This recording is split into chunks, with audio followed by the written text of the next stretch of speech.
Hey Brew Crew, $20 dipshit patron here from Norway, who is taking all your money. The Norwegian USA Postal Offices thank you for the money, Jason. On a different note, what are your guys' thoughts on marijuana enthusiasts? I really like the newer ones, although the older samples are fairly pleasing. Jason, oh jolly Jason, my fair Jason, written by Altered Ego. Tamio whispered in his ear, "Can't you see that Jason is here?" Is this slash fan fiction this guy wrote me? Are you interrupting right now? You let me finish this story. I'm reading this in my story time voice. You're right. I'm the one messing this up. Agreed. I made it weird. I agree. Jason, oh jolly Jason, my fair Jason, written by Altered Ego. Tamio whispered in his ear, "Can't you see that Jason is here? The leaves all blossoming like his hair. Oh, jolly Jason, are you really there?" His mouth so dry it almost fell. Opened, you ask? Why, yes, I tell. If it were that he wouldn't be so gallant, people might ask, why is he so transgallant? This few lines is in honor of you, who off the path of the real true. Now, if I may ask, please be seated and enjoy the ride of Wilderness Tide. And Corbin and DJ, you two are also fine human beings. Now, before you start talking shit about my poem, Jason, it literally took me 3 minutes, so shut the fuck up. Best regards, Jonas Kajer. I'm gonna say Jonas Kiert. I'm gonna say Jonas Kiert. Okay, he did say try to pronounce that, DJ. Sit from my intergalactic iPhone station while sipping. No. It says iProne. Oh, okay. Yeah, you're right. Sit from my intergalactic iProne station while sipping to my favorite wine, WHINE. Well, that was a poem, Jason. I'd like your reaction to that poem that was written for you. How do you pronounce that guy's name? I believe it to be Jonas KJ Arrett. DJ has something else. Probably Jonas Carrot? Yeah, it's got to be Jonas. The J is probably not a hard J sound. If I go missing, you will find my femur under Jonas Carrot's house in Norway. He's going to take a souvenir back with him.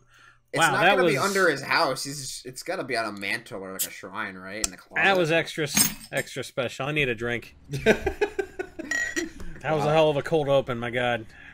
You hear that, Sander? I know you're mad you're not mentioned on the podcast more often, but... Yeah, you go out creep, Sander. What are you going to do now? Yeah, you did get out creeped there pretty hard. Although, to be fair, it seems like they both live on the same continent, so maybe they can, get together and battle it out, or take it up a notch. Team up. They could interact in our Discord server where Sander is an admin. He's not an admin, he's a mod. Don't give him credit where it's not. What is the difference? Shut up. You're just splitting hairs. It's true. I don't know the difference. Anyway, he's got mod powers at patreon.com/Brainstorm Brewery, where he's a patron and assume poet laureate of Norway. Jonas Carrot also is a member. They give us money and they have access to the Discord server where the memes have gotten real dank lately. I'm really impressed, actually. The memes are actually out of control. They're really good, yeah. I say this, and I mean, I think the memes are becoming sentient at this point. The memes more or less sentient than our Corbin bot. Yeah. The Corbin bot was complaining about a hangover in the Discord. So it was a while. It was just people filleting us because they love our podcast. The Corbin bot will drink WD-40, but real Corbin won't. Or spray it on his chair.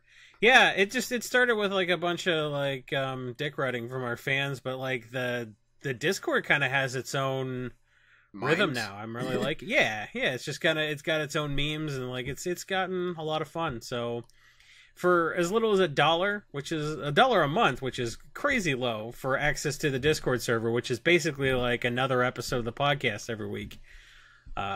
you could have access. And we scrub out some of the pores every once in a while. If you bought in once and then you haven't been paying your $1, we'll kick your ass out. If you think $1 is too little to pay for your favorite podcast, you can pay more at various intervals, and you will get rewards. Even if you live in Norway, we will send you one of these handsome drinking glasses if you pay us $20 a month. That was what you're saying is getting in the Discord is as much value as buying bears. Don't buy bears. So, Oh, my bad. So yeah, we think the Discord is worth it, and if you only give us $1, that's super cool. Thank you so much for supporting this podcast. We did it for free for 200 episodes, and found that. I mean, we're still doing it for free. Well, we were paying for stuff out of pocket, which was dumb. You shouldn't do that. So now we're going to waste your money, frivolously. We used some of your money to buy Squatty Potties for some of our listeners. So I think, is our affiliate link still going? Yeah, I believe I'm going to check real quick, actually. I believe it should be down, but let's see. You may have missed We're back to buy a Squatty Potty, but not yet. Yeah. Yeah. You may be... Well, it says applying coupon code. Cool. So maybe you can still go to squattypotty.com/BSB and buy some of their fine products. Yeah, so that then we wouldn't when I just talk said about buy a if we didn't Squatty believe. Potty, but not yet, that was then. Wait for it. Wait for it, Corbin. Wait for it. What? This is now? Well, does our link work? Oh, yeah, I just said so. Okay, now Seems like it do does. Now. Yeah, now go buy them. I'll go buy a Squatty. Or... I think. Yeah. Real talk, you should have already bought the Squatty Potties. Actually, that was so much fun. We'll see how it goes. I'm already on to the next one. I'm trying to figure out who we can get to sponsor us next. I believe I am. My mattress sucks. Can you get Purple mattresses to sponsor us? Just so they send us a free mattress? That would be awesome. I got into a debate on the internet with people over what is the better mediocre Mexican food restaurant, Qdoba or Chipotle. And the answer, of course, is Pancheros, where they make your tortilla fresh and then use that little plastic wand to mix it up. And then they close a location near me every 6 months, so I got to drive farther. Fajita Grill is better than either of those. Everyone has their own place they like. I think it's a dumb argument unless one of them wants to sponsor me, in which case there will be an objective right answer. So just throwing that out there. You should make them fight it out on Twitter. You should be like, whoever gives us money first. I did. Well, I didn't do it quite that. I was like, please sponsor me, and I'll say you're the best. I mean, isn't Paulo sponsored by Olive Garden or some shit? I think he was for a hot minute. I don't know if he is anymore. You're right. I forgot about that, though. It's pretty We're fun. not a family podcast, so I don't think we could be sponsored by Olive Garden because we are not for your family. Don't let your kids hear our podcast. Listen to this podcast. Maybe I'll give a run to Buffalo Wild Wings again and see what happens. Anyways, it's been a lot of fun, and now that we had this success with Squatty Potty, chasing down meme corporate sponsorships is my new goal in life. Yeah, it was kind of fun. We'll see if it happens more. We're still in contact with Squatty Potty. We actually need to follow up now that the first, the campaign is over and see if they want to re-up. I can't imagine that they would, just because I would guess that there's diminishing returns on how many people buy a Squatty Potty when you advertise in a particular medium, but who knows? You underestimate the diarrhea level of our listeners. If they had diarrhea, they wouldn't need a Squatty Potty. No one with diarrhea has ever been point, I need my feet elevated. They're just like, ugh! That's a fair point. Speaking of, things that give you diarrhea or something, I went to the Pro Tour, and from what I understand, Nexus of Hate was the best card in all 3 formats, including Beta Draft. Isn't that what you guys heard? Yep. Yeah, I heard that Nexus of Fate is a president that is even more dangerous than cats. Than the cat president. Yeah. All right, we'll talk about this. We're not going to spend terribly long on it because... I thought we just talked about it. Yep. Yeah, so Nexus of Fate was in a deck that seemed like the breakout deck of the tournament in Standard. Specifically, Dave Williams played it, Raph Levy played it, Mark Herberholt helped them design it.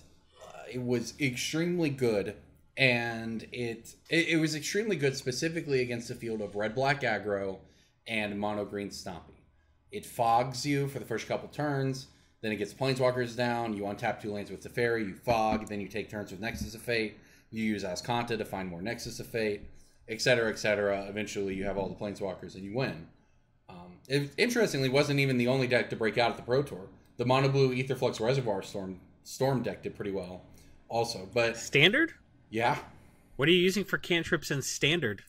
It just Paradoxical Outcome is basically what it is. But and revoke, what's it? The blue draw 3. Yeah, it's that blue. one. It's blue. Begins with an R. Paradoxical Outcome is a very good card.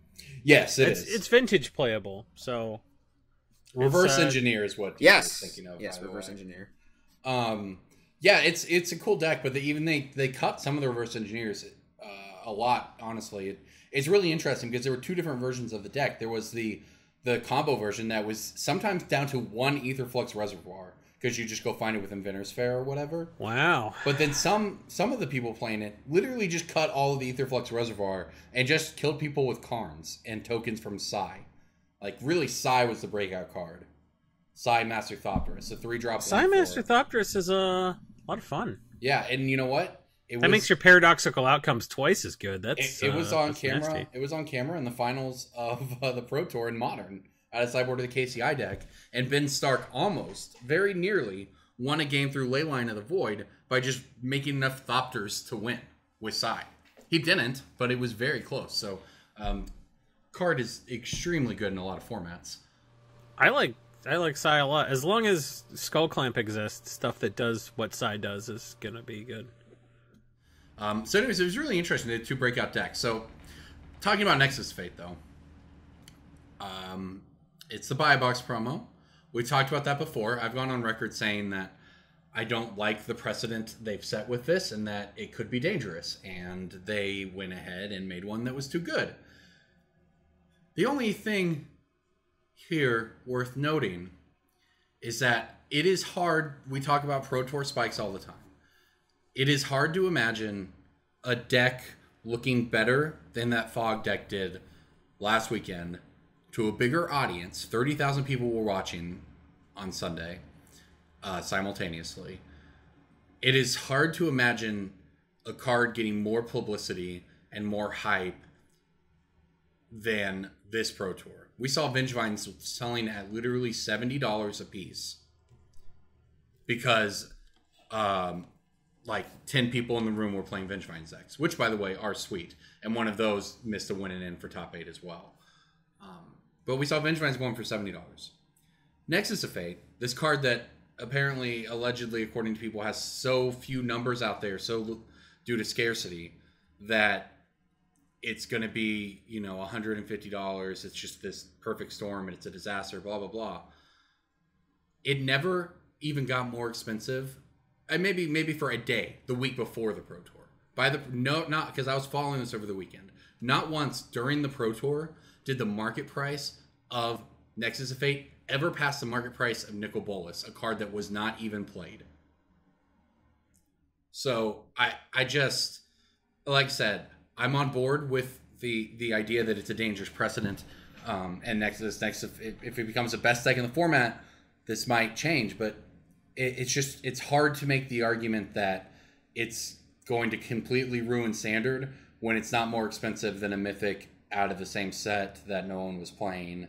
And it's $30. Like, Chandra was $40 for 6 months, We're not even talking about Jace, Friends Prodigy, being $100. We're not even talking about historically expensive cards. I'm just talking about from its own standard.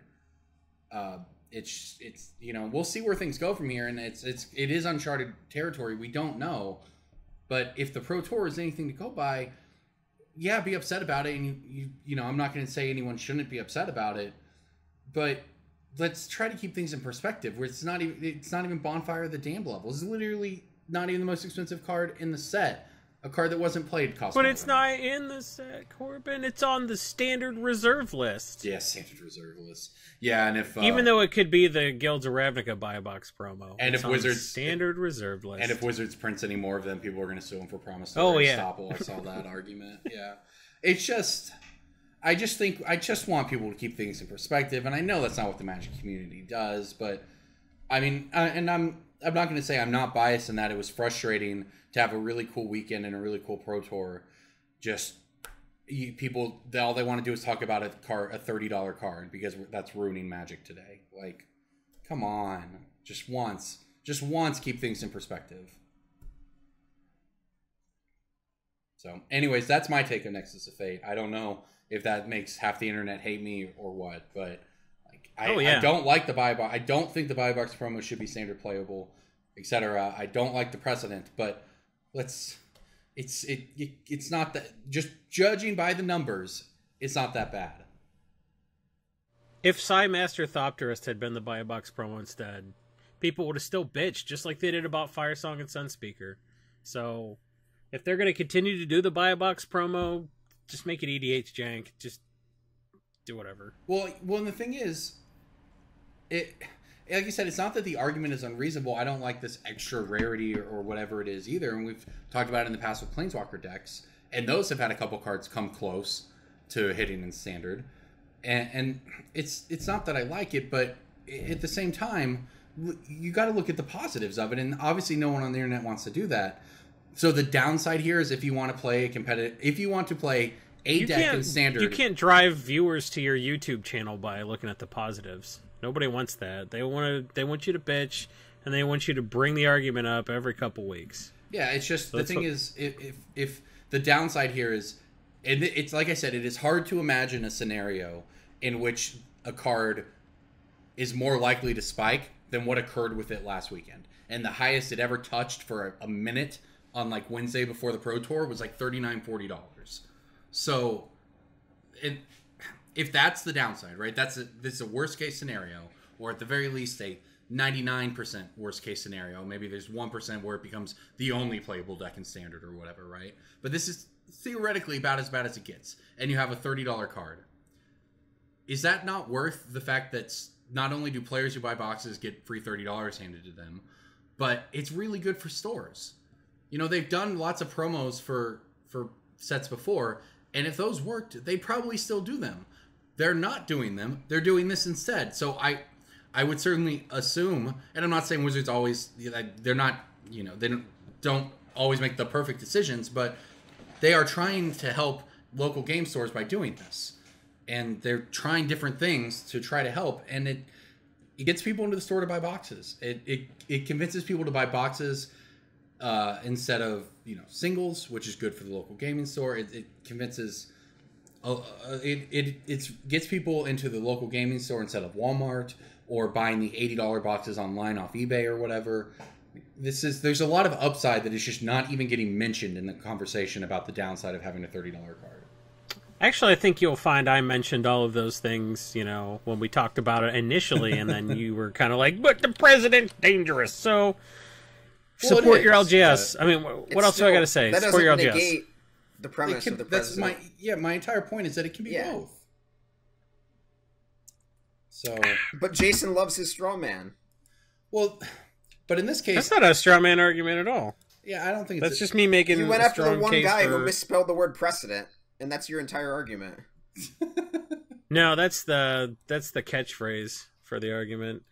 The argument isn't that guy is dumb. He is, but not dumb enough that I remember who it was. But the point is that it's not impossible to get these. People are acting like, well, they're impossible. Right. Now that it's really easy to get them. You're guaranteed to get them. For now. Yeah. If you buy a $40 booster box from your LGS. Like I think both can be true. I think it's a bad precedent, and that's how you get.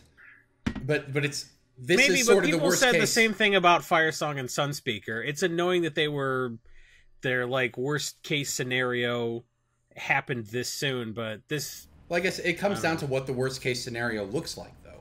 And in my mind, and it doesn't look worse than Jace Rince Prodigy. Right. In my mind, the worst case. Sorry, excuse me. The worst case scenario looked a lot worse than this. the fact that it is not there means that somewhere along the line, wherever you want to look at it, the economics of this, the worst case scenario is not that bad. It's one thing if the card's $75, right? It's not. It's not more expensive than other Mythics and Standard. So the worst case scenario did not turn out to be as bad as people predicted. It did ruin Twitter for a good 48 hours for me. It's so not even over. It's the sad part. That was my worst case scenario, is that I can't get on Twitter without seeing dipshittery, so... My worst case scenario is this conversation's still going. Yeah. Anyways, let's move on. Let's break. Oh, I'm sorry. This is almost as bad as the one time we had to spend more than 12 minutes on a set review on this set review episode.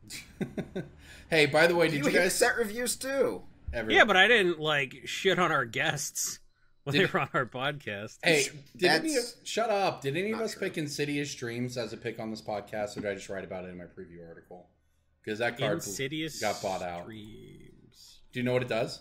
I do. It's 4 mana black instant, discarding a number of cards, vampiric tutor for each one. Yep. Oh. Specifically, it's very good with Entreat the Dead. Oh, jeez. You'd know that if you read my preview article about. Yeah, why would I read your preview article ever? You're right. Yeah, because his Corbin's preview got spoiled, so you don't need to read his preview article. Yeah, exactly. I already knew what the card did. I don't remember if I've been on the. I don't remember when that happened. Everything is a blurb since I've been working a million hours in the past week and a half. But yeah, my preview card was Entreat the Dead. So all those weeks where DJ was like, "There's gonna be Black Miracle. There's gonna be Black Miracle," and I just had to be like, "Well, there could be." It was pretty fun. So Insidious Dreams, which is just as good with Living Dead and Endless Ranks of the Dead and Living Death. No, it's not. How is it good now? With Endless Ranks of the Dead? Because you get all the creatures out of the graveyards. That's not what Endless Ranks of the Dead does. Endless Ranks of the Dead is the Liliana ultimate for zombies. Yeah. Yeah. You get all the creatures out of the graveyards. No, not that. Read that card again. Oh, what am I thinking? Rise of the Dark Realms. We're thinking Rise of the Dark Realms, yeah. No, the thing is though, I mean, yes, it is good with those cards. Those cards cost more mana than Entreat the Dead costs when you miracle it. That is funny that I named a Liliana ultimate and there are two different Liliana ultimates. I was like, yeah, the Liliana ultimate, you idiot. I was actually pretty proud of myself for digging this one up as a card that would work with Entreat the Dead. I did not realize it was going to get bought out. I guess it makes sense. It's from Torment. Do you want to know why I know what that card does? Insidious Dead? Because you read my article? No, it's a one-of in the John Avon Vintage Artist Constructed deck. Oh, I see. I learned about Artists Constructed recently. Because you were hanging out with Mike? Yeah. I ran into him at the GP, and they were explaining it to me. It's really cool. It's a format where it's vintage or whatever, but all your cards have to be from the same artist. All 75, including basic lands, all 75 have to be drawn by the same artist. And it was really cool because people had they would have like one a different land art for each land, but all done by the same artist. It was really neat. Yeah, like one of the who's the best artist? I have no idea what the format's like. I just think the concept is cool. Wayne Reynolds' Goblin deck is really strong because he did every Goblin in Lorwyn plus a few others. That'd be pretty good. I bet Raymond Swanland would be good. I don't think he's done enough lands. Oh, that's a pain in the ass. Yeah, so there's certain, like, Eric Deschamps has done, like, every Planeswalker ever, but I think his only basic land is the Dragon's Maze promo Plains. So you can do, like, a mono white Elspeth deck with, like, there's a Gideon and, like, an Elspeth Sun's Champion, and you get Mirror Crusader, I think, and a couple other cards, but, Therese Nielsen's deck is really good. I don't have enough money for all the Guru lands, though. Well, there's other, lands you can use with her, though. Yeah, if you want to be a poor, sure. Yeah. Rebecca Guay's deck is funny because she did Enchanted Evening, and then she did like a one-side enchantment board wipe, so you just nuke their permanents. Cleansing Meditation? I think so. It's like if you have any untapped, or if you have no untapped lands, you only nuke their enchantments. Oh, that sounds like a card from specifically Prophecy. Interesting. I believe it's pronounced Rebecca Gay. It is. I've been told both ways. I used to pronounce it Guay. What are you, psych? I know. I used to pronounce it Guay, and then somebody got really mad at me and told me. And they were like, "No Guay, man, no Guay." And then I pronounced it Rebecca Gay for forever and corrected other people, and then I said it one time, and then somebody got really mad at me for saying it that way. So I have no fucking clue. What do you mean? Are you psych? What was that comment, Jason? Yeah. Don't you watch the television program Psych on the USA Network? I actually love that show, but I'm trying to figure out what the Whenever specific anybody is. says that he pronounced something wrong, he says, I've heard it both ways. Oh. He says that once per episode, roughly. That show's actually... Marianne watched that show, and for a while I thought it was kind of dumb. But the it more is I kind of watch dumb. Yeah, it well, is. I It mean, is. But the more I watch it, it's actually really cool. Being like the TV 14 network television tier... Yeah. It's like Monk. It's like, all right, I'll watch this. Yeah, but if I'm in a hotel, I will watch the shit out of some Psych. Yeah, but to me, like, and I watched The Little Monk. Monk's obviously like, if you like, I don't remember the actor's name, but that's the thing, right? And the show is reasonable. Oh yeah, you're referring to Ted Levine, who played Buffalo Bill in Silence of the Lambs. Yeah, definitely. If you're a fan of Ted Levine, would you fuck me? I don't know. I don't see. Or fuck me. About, man. You never saw Silence of the Lambs? Not in like 20 years. I don't remember. I don't know, man. That was peak Jonathan Demme. That was 2 years before he won the Academy Award for Philadelphia. Tony Shalhoub. I knew who you were talking about. How do you... I got there. I had to look it up. I don't remember. I sentence you to watch every episode of Wings for not being able to come up with Tony Shalhoub's name. Well, the thing is, that show was it's like... really weird that like the only two personality traits that Jason shares with Sterling Archer are his alcoholism and ability to recall weird movie quotes. Anyways, like, Monk was fine because if you liked Tony Shalhoub and the shtick, then it was fine. The character. But if you didn't, or if you just were kind of like, it was whatever. But I really liked Psych because they do a lot of themed episodes, and they were just very clever. I like their Twin Peaks episode. I haven't watched that. Anyway, so Insidious Dreams, by the way, it's the mid on it is $400 today as we're recording, but the market price is like $5. So it's sweet. It's a cool card. Got to plug my preview article. It's still in that one weird LGS in your town that nobody goes to play Magic that has cards. That is true because the market price is $5. The cheapest copies right now are $20. Obviously. I mean, it's probably ended up being like $10 to $12 or something. I don't think it'll be 10. It'll end up $7. You think so? It was not cheap before. It was like $2 or $3 before. Yeah. We'll see. Regardless, it's a sweet one if you can find it cheap and you're into that deck. I actually just welcome to the Brainstorm Brewery segment where Corbin talks about a card after it goes up in price. Nexus of Fate, which is super useful. Hey guys, how many Nexus of Fate did you buy at $15? No, I just called it at $45. All right, super useful. Did it? Yeah, speaking of, you should go buy Vengevine, everybody. Go buy Vengevine. This is the podcast equivalent of a tweet. It's so hard for me when I'm working a Pro Tour and at this Pro Tour, I archetyped every single deck in the entire tournament, and I was kind of like the data guy for this one. There was no Frank Carson. There was no Adam Staborski. I was the person in charge of naming all the decks. And I hate that you're 2 heartbeats away from being the data guy. That scares me. Like if you were the Secretary of State, I would be less scared. Yeah, well then people are like asking about stuff, and it's like now I can't. It's fine if I know nothing. I can talk about what little I've heard, but when I actually know everything, I can't say anything because that would obviously be unethical. So it's kind of painful, on like Thursday night of the Pro Tour when I'm looking at when I know exactly what the metagame percentages are for everything, and people are like, or what, think X thing's gonna be broken, and like people are talking about Nexus of Fate or whatever. I'm like, I know there's only 6 people in this tournament playing this card. So, anyways, it was interesting. All right, let's go ahead and break some bulk though. Breaking bulk time. Breaking bulk time. Break. Oh, yeah, breaking bulk. There's so much good stuff. It's a pick. Breaking bulk. The end. Ooh, is that the thing we still do on this podcast? I found this card in bulk. In a collection I bought, it is from Judgment. It is a red uncommon. And it has become more... Blitz. Nope, it has become more relevant just very recently. Not Firecat Blitz. And the man in the back said, everybody cats in a turn to a Firecat Blitz. Nope, not Firecat Blitz. Red, Judgment, Uncommon, Enchantment. I'm not going to pretend to know. Is it the coin flippy one? It is Planar Chaos, Yeah. the coin flippy one.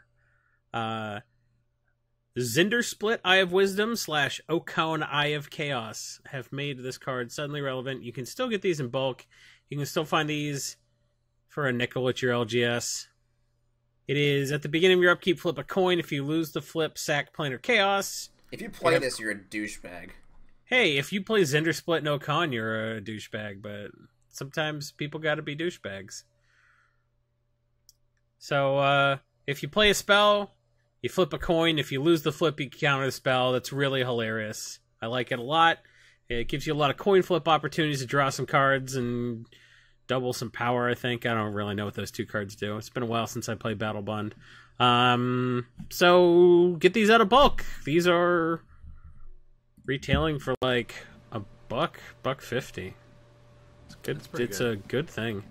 Like all those power flip poppers, Verdict, and Squeeze Revenge and Game of Chaos, all that stuff went up. Chance Encounter is like $8.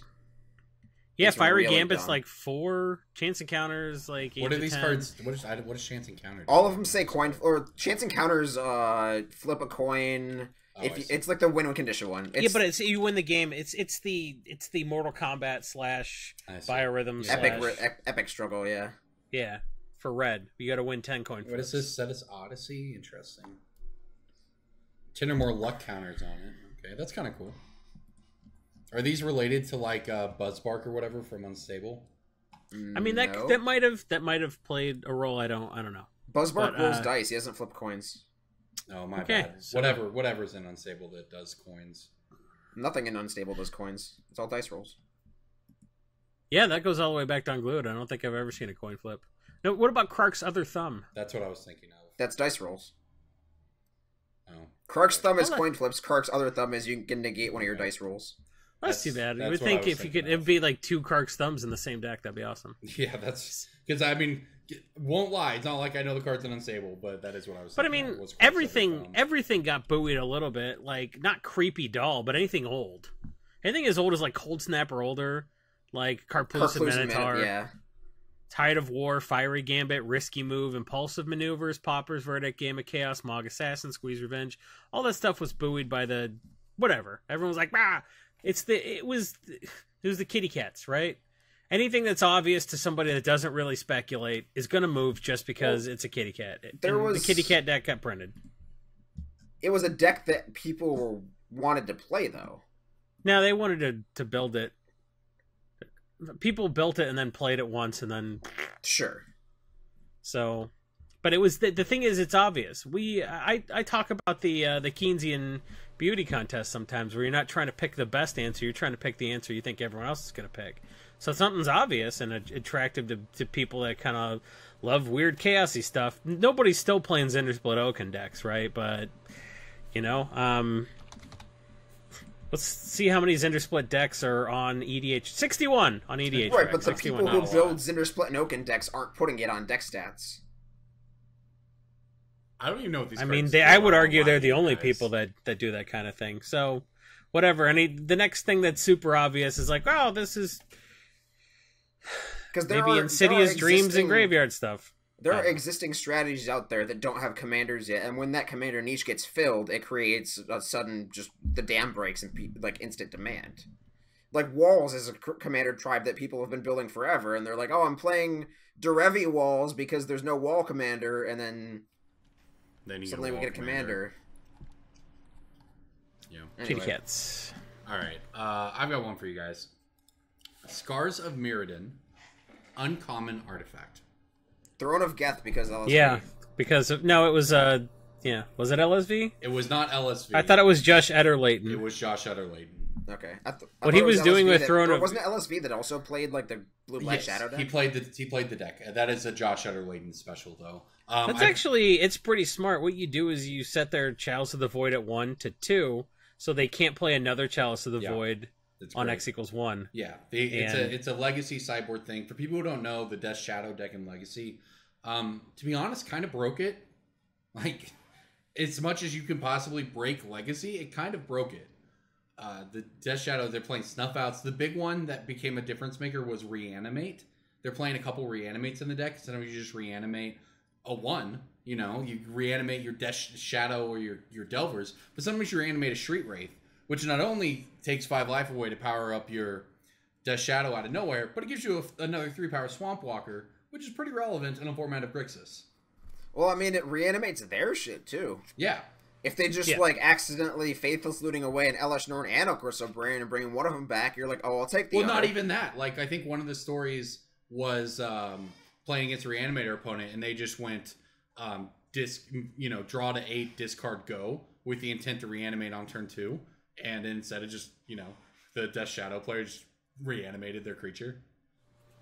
Which is pretty funny. Saucy. Yeah, it's pretty funny. So, I mean, it was the team that worked on it, but this is essentially a Josh Utter-Layton special. But yeah, so Throne of Geth, it's 50 cents right now, but it's actually climbing because of this. So it wouldn't at all surprise me to see this hit $1 or $2. So, I mean, it's not all a pick those of the people week. buy in their legacy decks. Their sideboard tech for their legacy decks. I mean, but it doesn't matter. It could be on camera.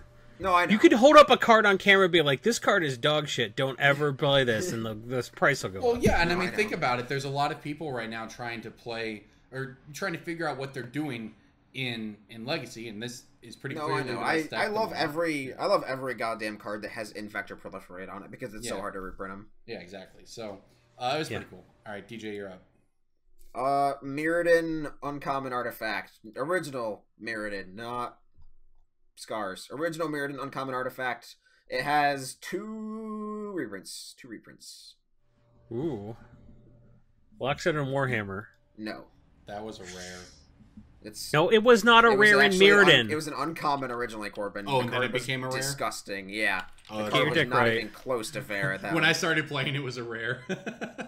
Yeah, well, in 10th edition, 10th edition limited, I won I won the sealed because I had Warhammer and I was putting on shit like Giant Cockroach because it didn't even matter. That is pretty funny. There's an old story of a Mirrodin PTQ where it was a sealed PTQ, and the only players who top 8'd, every single one of them had 1 Spike Shot Goblin and 1 Loxodon and Warhammer in their deck. Spike Shot Goblin? Spike Shot Goblin was Scars. No, there's the original Spike Shot. There's Spike Shot Elder in Scars. Spike Shot Goblin. Spike Shot Goblin. Oh, yeah. Right. Wow, that's brutal. Anyway, Mirrodin Uncommon Artifact. Uncommon Artifact from Mirrodin. Is it a mirror? No. Mirrors are common. Is it an artifact creature or an artifact? Artifact non-creature. Oh, there's so many cards in this. I know. Set. Okay, 2/3 of the set. One of the reprints was in Plane Chase. Plane. That should narrow it down. Original Plane Chase. The other reprint was in Commander 2014. Lightning Greaves. Softball, no. Yeah, I know. Lightning actually Greaves can't. wasn't in Plane Chase, actually. Was it what? Sun Droplet? Genesis Chamber? No, Sun Droplet was an arch enemy. Sun Droplet was Darksteel. Genesis Chamber was in Darksteel. Genesis Chamber was also in a master set recently. Battle Bombs. Yeah, that. Dang it! I thought Sun Droplet was a good guess. Actually, is it? It is an equipment. Oh, it's an equipment. It is Commander playable, which is sort of implied, I guess. But I mean, I'm out at this point. Is it? The equip cost is 2. The cast cost is 2. The equip cost is 1. Is not the cloak? Yes. Mask of something. It's not Mask of Riddles. I can picture the art. Ancestor's Mask or something, maybe. Mask of Memory. No. Mask of Memory. Yeah. Whenever a equipped creature deals combat damage to a player, you may draw 2 cards. If you do, discard one card. Yeah, I was picking these the other day. I almost got there. It's like 35 cents market price, and I sell them on TCG Player for like 40 cents or so all day. Especially the Commander 2014 one, which is saucy. And it buys Plus, for like... people have to buy $2 worth of stuff from you, so they got to buy other stuff. Right. Yeah.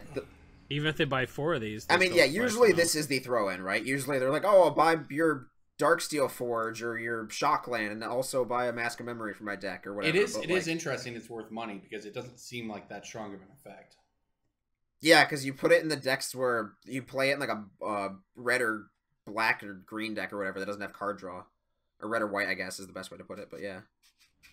Yeah. You put it in decks that don't... Considering black and green are very good at card drawing. Or you play it in like a Voltron-y deck, and Voltron decks can have trouble drawing cards. Yeah, I mean, it makes sense. It says draw 2 cards on it.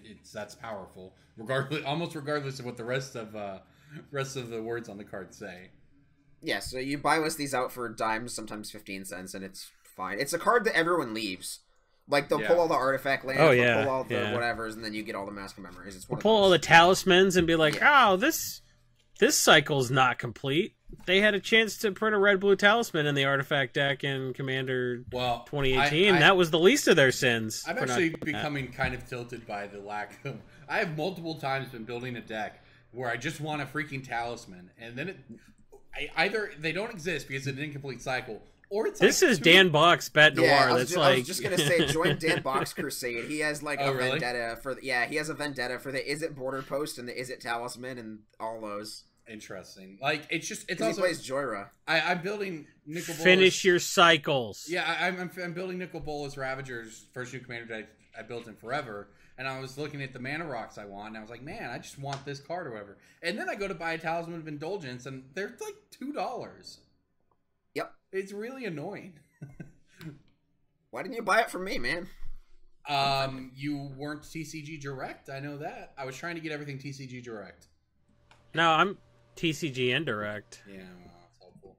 I just was just one night while I was on my work trip, I just went and pulled it all up on there. The one thing I did, because usually what I like to do, and I don't know, well, maybe this is actionable for people at home. When I'm buying cards like that, when you're buying the 40, 50 cent, or sometimes 75 cent cards you need to build to round out a deck that exist, but they're just hard to dig up from either your store or your collection or whatever, I usually like to buy foils of them because typically it's like rather than pay 75 cents for this card that is just going to get thrown in the trash again when I'm done with it, it's just going to get thrown, it's just going to get mixed into bulk, whatever. I'll spend $2 and buy foil. But it's like, the stupid talismans, it's like $2 for a regular copy, and then the foils are like $8, and it feels so bad. Yeah, because they're, like, I have a foil Talisman of Dominance, like foil Cold Steel Heart, foil Felwar Stone's like 70. Yeah. It's great. Well, I got blown out. Well, that was only in one set, right? 8th edition it's no, it's 9th. 9th, all right. I also got blown out just trying to buy signets. It was ridiculous. How do you not have these? Listen, these are the hardest cards to find. That's why we do Breaking Bulk. It's not that I don't have them. It's that Corbin doesn't buy enough collections to get them. No, well, it's that when I buy a collection and I get them, I then buy list them out. It's not like I keep them. And at the store, we just have a box that I label Mana Fixing. I throw all these signets and stuff in there for 50 cents, and we didn't have the one I needed. So it's like I could dig through all the cards at my house from collections and try to find one, or I can just spend a couple dollars online and buy one. I know it's like the least DJ thing ever, but it is.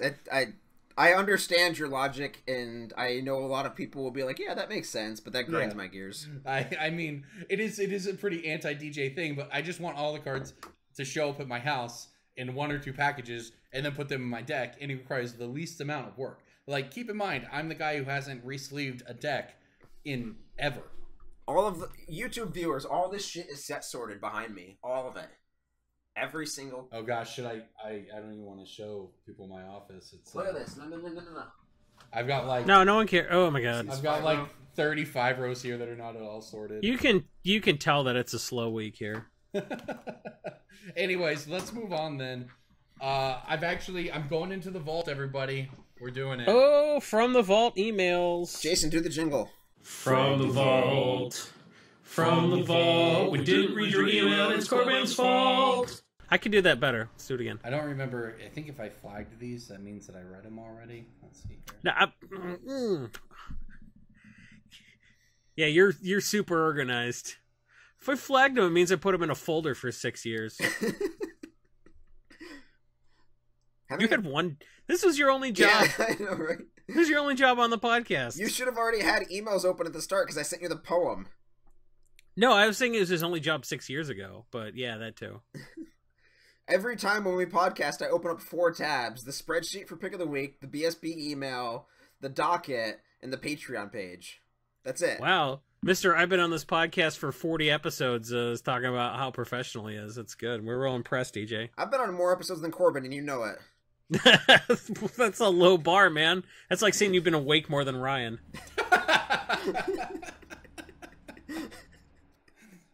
Wow, that was pretty savage, actually. All right. I'm going to read this email.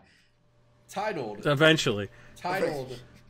this is from January 26, 2014. His email's older than my kid. Forward, Brainstorm Jason. Dear Jason Alt. It's another love poem. What do you think of trading for foil unhinged lands? Do you believe there are enough people who would want to, quote unquote, pimp out their decks, using the wrong there, by the way, of any kind with foil lands? P.S. Oh, God. P.S. I've tried to email Corbin. Could you have him send me a message? It's a matter of life and death. We are a blood type match. I need his bone marrow. Best regards, Ryan Foz. Oh, him. He still listens. It's fine. It's fine. It's fine. Hey, Ryan, we read your email, you idiot. Wait, I'm going to go look up the price of a foil unhinged land in 2014. Well, it depends on the type. I'm going to look at Forest. Forest is like 40. Now? 50. Now? It's like 40 What to 50. were they in 2014? They actually haven't moved. Well, let's in find 4 out. years? Hold up, let's find out. I don't think they've moved. First of all, I want Jason to answer his question like it's 2014. You have to sound more sober, though, but go ahead. In the year 2014, I don't know that they're going to ever print another full art foil land again.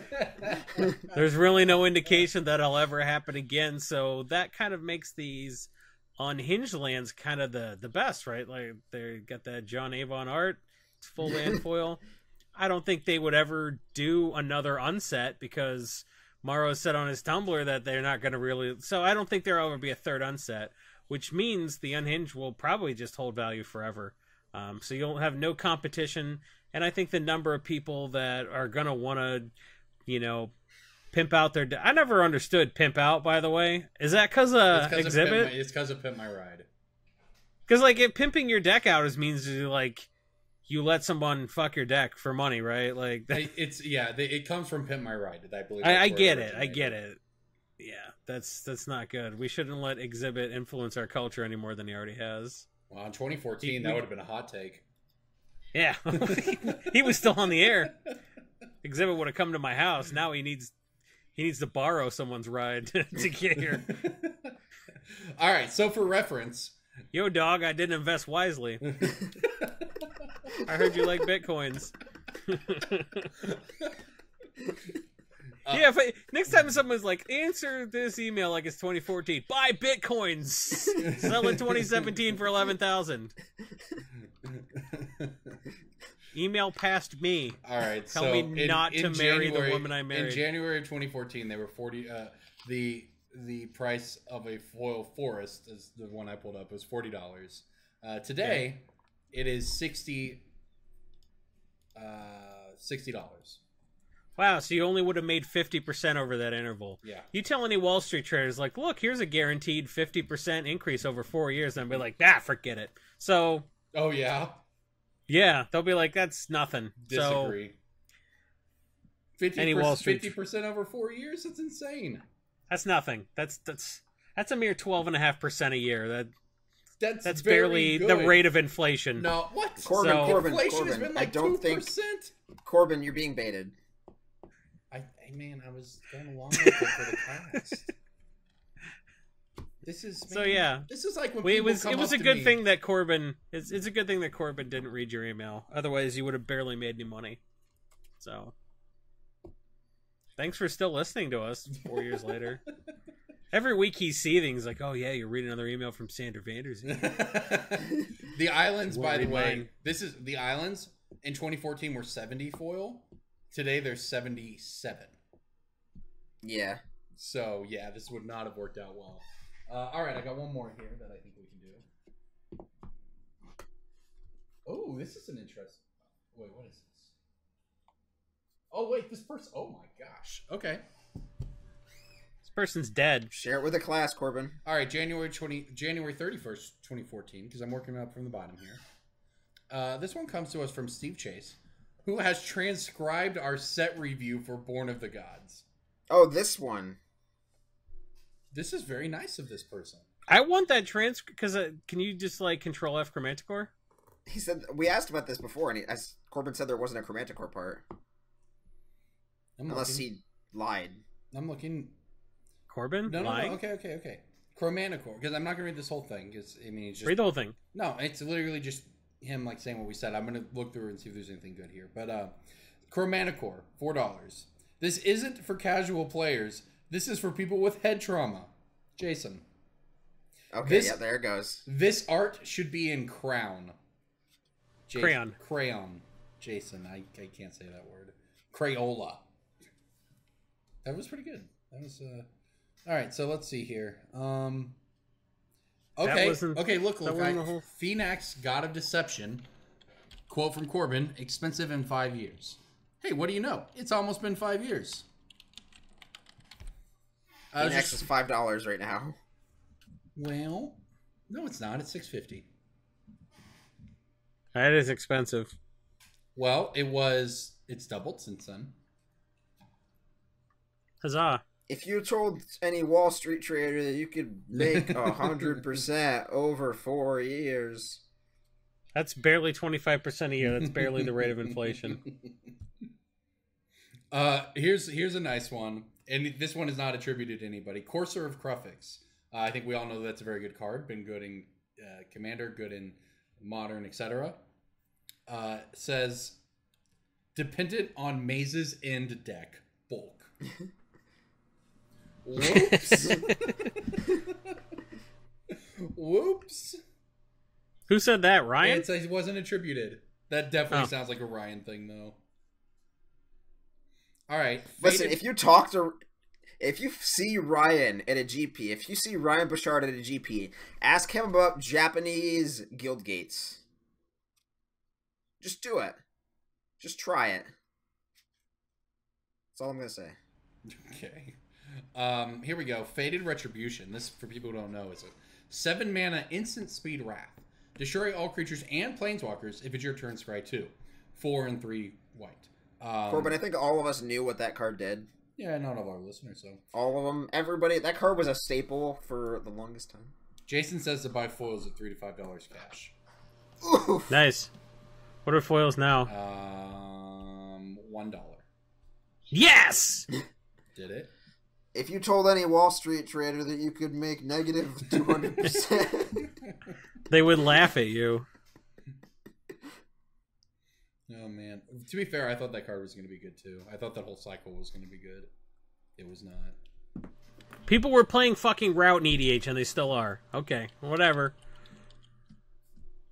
All right. Let me look up the EDH rec data on Route versus Faded Retribution.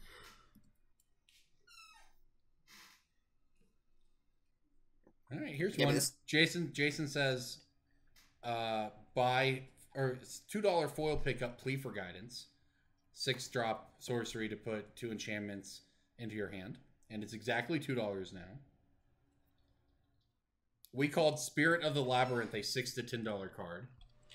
Oh, Route is in 10 times as many decks on EDH Rec as Faded Retribution, so it's not my fault. Everyone's a lunatic. I agree. They're both 7-mana instant speed wraths. Route doesn't kill your own walkers. Oh, that's why.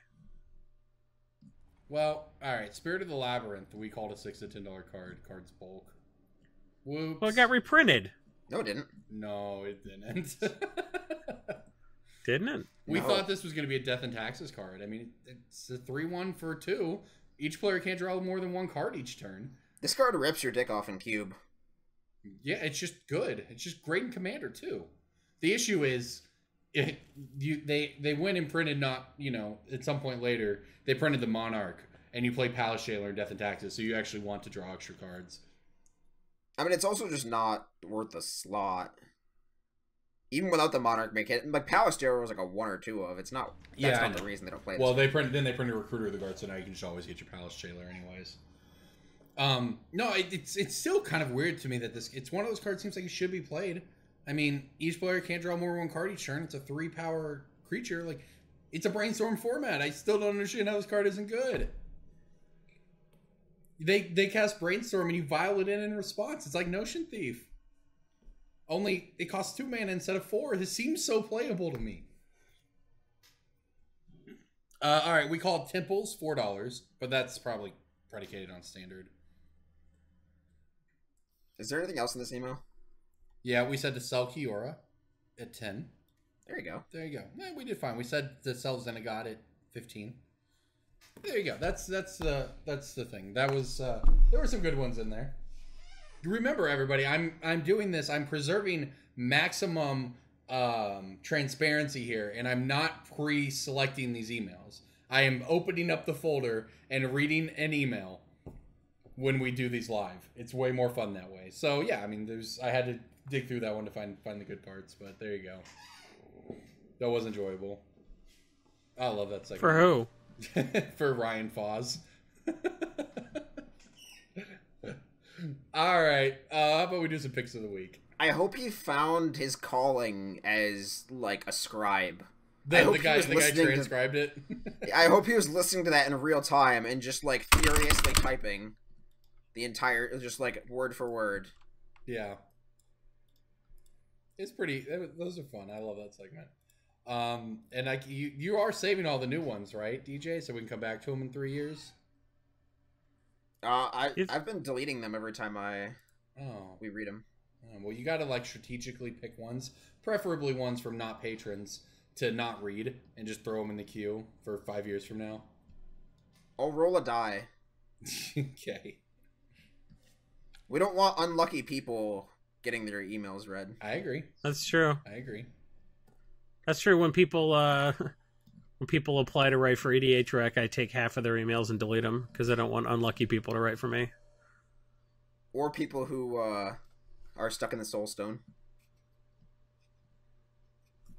Oh, Stuck I get in that. the Soul Stone. That's a spoiler, right? Not really. Yes. Yeah, it's a spoiler. Come on, man. Come on. Snape killed Dumbledore, dude. Sorry. Whoa. Whoa. Pick of the week. Pick of the week. Pick of the week. Time for the pick of the week. I think Song of the Dryads. What is Song of the Dryads, Jason? Well, you enchant a permanent and it becomes a colorless forest land. It's an enchantment. It goes on stuff. Song of the Marijuana Enthusiasts. Yeah, okay. Trees. So yeah, you make their commander into a creature that doesn't go in the command zone. Yeah, it is pretty good. And they tap it for a green mana. It's good. It's Dark one of the best. Bug is the best white card in Commander. It's a sweet cube card too. Song of the Dryads. Yeah, so just all around, it's just does good stuff. So Mark Rosewater also said it broke the color pie, so it is unlikely to see future. Oh, really? Yeah. I didn't know that. Mark Rosewater does not like Song of the Dryads or Chaos Warp. He really didn't like Hornets? Nexus of Fate? Well, I don't know. Well, he really Sting? didn't like meeting me in person, so like Mark Rosewater doesn't like a lot of stuff. Yeah.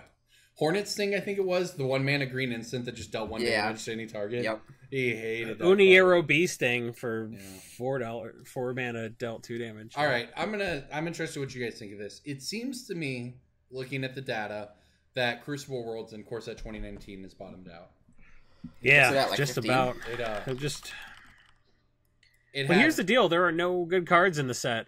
It was 17 to 18 for a couple weeks, and it's recently climbed to 1950, and the market price has almost converged with the median price, which, as we've talked about before on this cast, there can sometimes be some noise in that data, but when you start talking cheaper cards in TCG Direct and so on or whatever.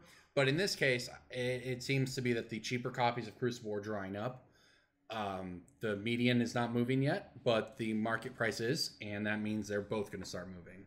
So I would say we're at the bottom on Crucible here. Okay. Which I would assume then, I'm not looking at the data for the other cards, but I would assume that this might be true for Scape Shift, or... I still think Scape Shift is dead. Okay. Might be true for that. It could, there are good cards in this set, though, for what it's worth, and this is something to keep in mind. Vivian Reed was in more decks than Nicol Bolas at the Pro Tour. So, yeah, I think it's was it in one deck? Well, no, it's like it's not that there were 0 people playing Bolas at the Pro Tour. It's that those decks didn't do particularly well. Meanwhile, Mono Green Stompy was like the second most played deck, maybe the third most played deck. And they had Vivian Reed's either main deck or sideboard. And Mono Green. Well, Vivian Reed is it didn't seem sexy, but it just seemed like it's just good, real, just basic utilitarian. This is stuff Green wants to do, sort of Planeswalker. And obviously, we'll see. Basically, at this point, anything you should be looking at, you're looking at rotation. The green deck doesn't lose much. On the other hand, maybe this fog deck is just going to destroy it. Although the fog deck loses Hazel Pollen. But we'll get a new fog. We always get a new fog. Probably, but it also loses... No, the fogs are on the standard reserve list. Yeah. It also loses, like, the cycle lands and stuff. So, it's hard to... I think that's in a deck like that... all the cycling sort of adds up. Hazel Pollen has cycling on it as well. So it's I think the consistency of the deck will be hurt quite a bit. So, but Mono Green Stompy, like that deck's not as I don't want to use the word fragile or whatever, but it doesn't. It just can get by on power level, not necessarily synergy. So I'd have an eye on Vivian Reed, but yeah, we've also got Omniscience in the set that we'll see. Pull it up. Am I putting Crucible in the spreadsheet or Vivian Reed? Is your pick of the week all of M19, Ryan? It's not. It is Crucible because I think this is the strongest of them. But it's the general check-in, right? We always forget to do this. We talk about pick a card up when it's at its bottom, and this is going to happen, and then we forget about it like the rest of the Magic world, and then we miss the bottom by a little bit. In this case, I feel pretty confident we're actually at the bottom, this week or last week of Crucible. So that's my pick. Cool. All right, who's next? I'm next. I am... How do we figure that out? Should we flip a coin? Wait, I thought everyone else went. Yeah, that's the joke, DJ. DJ, go. What is the most dog shit set released in the past 2 years? Past 2 years? Iconic Masters. Masters Standard 25. Set. Oh. Standard set. Rivals of Ixalan? Yeah. Rivals for sure. I don't know. I think it's Hour of Devastation, personally. How can you say... In what sense? Just in terms of, like, quality cards? It has Scarab God. Okay. It has... There's a lot of sets that have, like, 1 or 2 good cards. It has the Eternalize mechanic. Come on. Well... My pick is Torment to Hailfire because Hour of Devastation is not a widely open set, and Torment to Hailfire is a card that I vastly underestimated during our set review. I'm pretty sure I call it awful. Because it was a Punisher card, and Punisher cards are historically bad, like Browbeat and like Sword Point Diplomacy, and like all those cards where your opponent gets to choose the best mode. But choosing the best mode when you have a Yawgmoth or an Urborg and a Cabal Coffers doesn't really matter. This card just always wins the game. The mana per card ratio is very strong on Torment to Hailfire because every 1 mana you pump into it is theoretically 9 damage. So Torment to Hailfire is like just the best black card released for EDH in the past forever. I agree. And it's really boring, but it's in a bad set. It's a good card in a bad set. You know what happens to those. Well, yeah, and I think your point about the set stands in the sense that most of the cards are tied to standard. The ones that I agree. Yeah. Like it's Razaketh, Nicol Bolas, I guess like Locust God, maybe are sort of more commander-ish things. Razaketh hit $7. Holy shit. Yeah. By the way, Romanek Excavator is also in this set. Nimble Obstructionist is starting to see some modern play. Scavenger Grounds. Yes, I put Scavenger Grounds in my most recent commander deck. I think it's a thing. I mean, this set seems to have some hits, but DJ's right that right now the money is focused in the standard cards. And Torment to Hailfire is the most expensive rare in the set, and it's going to be $10 in like a year. Yeah, Torment. Assuming it doesn't get Of reprinted in course, some of course. random garbage, but like it's just the best. Do they card. do reprints, or do they only reprint 50-cent rares that are going to turn into 10-cent rares? Well, yeah, I don't know. I'm with DJ though. Not going to touch that one, are you, Corbin?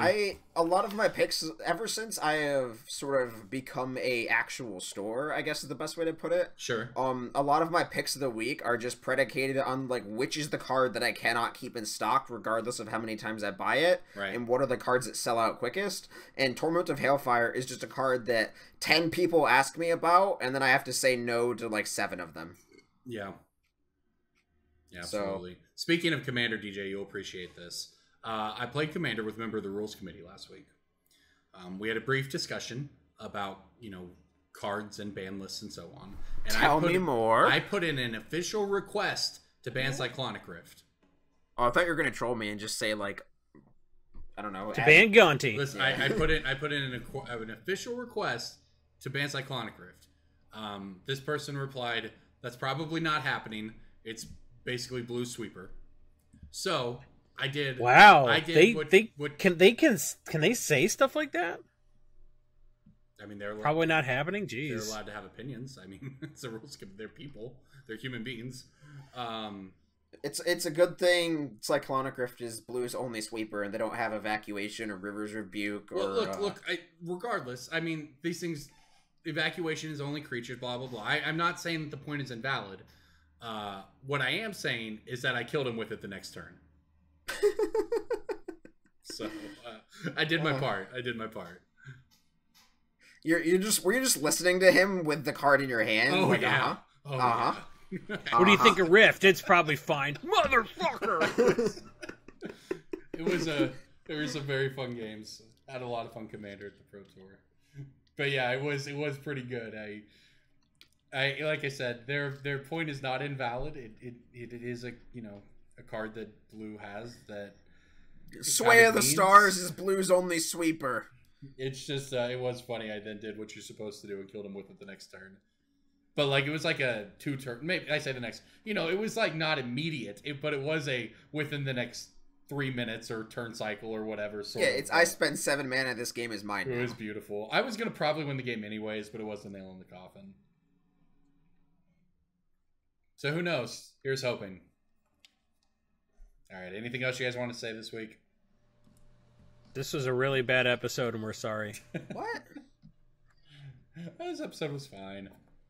This was episode 300. This was episode 299.3. Is it 0.3 or 0.5? I don't even know. I guess it's like 0.4.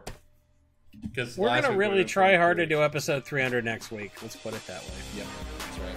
Okay, everybody. Brainstorm Brewery, thank you for listening. We will see you next week on an episode that may or may not be 300. This was a bonus. Yeah, the fact that you think that is why this was a bad